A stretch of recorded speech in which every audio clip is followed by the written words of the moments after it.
क्या आप कल्पना कर सकते हैं कि एक पिता अपनी सगी बेटी को सिर्फ एक वस्तु की तरह दान कर दे, और वो भी इसलिए कि उसका अहंकार बना रहे? आज की कहानी किसी महान युद्ध की नहीं, बल्कि भारतीय इतिहास की उस सबसे बदनसीब राजकुमारी की है जिसे उसके गुरु और राजाओं ने मिलकर नोचा।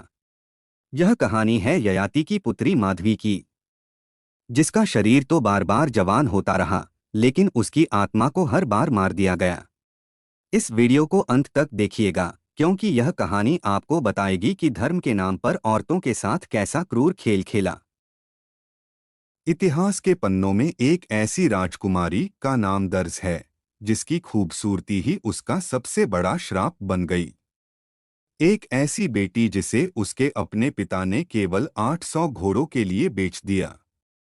यह कहानी है महाराजा ययाति की पुत्री माधवी की, जिसने पुरुष प्रधान समाज के अहंकार की कीमत अपनी कोख से चुकाई। ऋषि गालव को अपने गुरु विश्वामित्र को दक्षिणा में 800 दुर्लभ श्यामकर्ण घोड़े देने थे।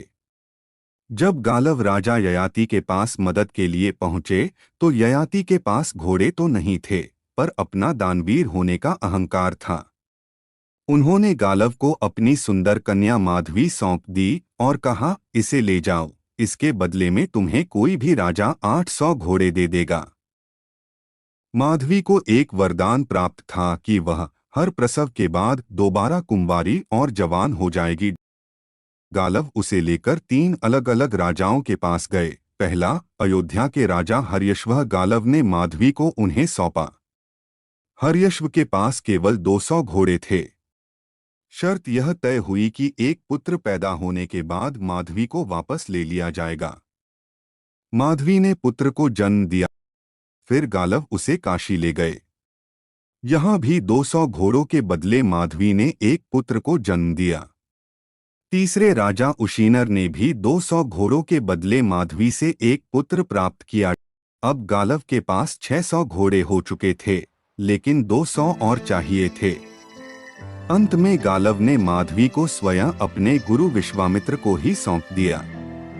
विश्वामित्र ने भी उससे एक पुत्र प्राप्त किया और बदले में गालव की दक्षिणा पूरी मान ली। 4 बेटों को जन्म देने और 4 बार पुरुषों की शर्तों पर बिकने के बाद माधवी को वापस उसके पिता ययाति के पास भेज दिया गया। ययाति ने फिर से उसका स्वयंवर रचाना चाहा।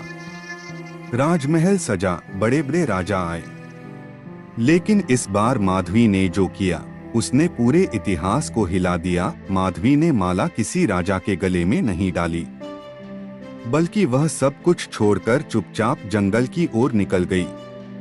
उसने तय किया कि जिस पुरुष समाज ने उसे सिर्फ एक वस्तु समझा, वह अब उनका चेहरा भी नहीं देखेगी।